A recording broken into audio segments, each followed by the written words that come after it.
Hello friends, આજે આપણે બનાવશું કોકોનટ પાન રોલ. એ બનાવવા માટે મેં અહીં નાગરવેલના પાન 8 થી 10 નંગ ઝીણા સમારી અને એને ક્રશ કરી લીધા છે.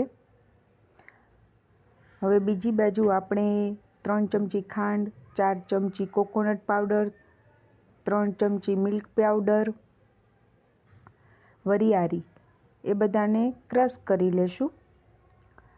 અને એમાં જે પાન ક્રશ કરેલ હતું તે, ફૂડ ગ્રીન કલર અને 2 ચમચી દૂધ એ બધું મિક્સ કરી અને એક ડો તૈયાર કરી લેશું.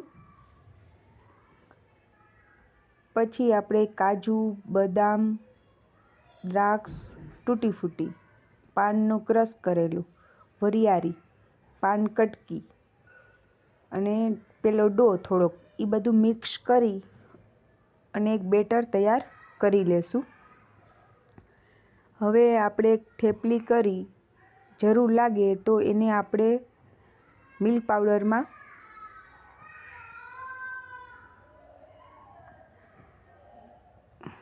ડીપ કરી અને એક પાન જેવો રોલ આપવાનો છે ત્રિકોણ શેપમાં.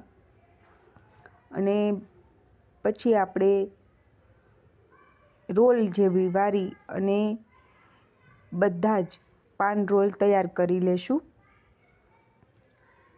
અહીંયા મેં કોકોનટ પાવડરથી એને ડેકોરેશન કરેલું છે. તમે ચાંદીનું વરખ પણ લઈ શકો છો. તો આ ખાવામાં ખૂબ જ સરસ લાગે છે. જેને પાન ભાવતું હોય તેને તો આ ચોક્કસ ભાવશે જ. એક વખત જરૂર ટ્રાય કરજો. અને તમને જો મારી આ ચેનલ ગમી હોય તો લાઈક, શેર અને સબસ્ક્રાઈબ કરવાનું ભૂલતા નહીં. આપણે જાણીએ છીએ કે અત્યારે તહેવારોની સિઝન છે, તો તહેવારોમાં આ રક્ષાબંધનમાં ખાસ બનાવો. Thank you.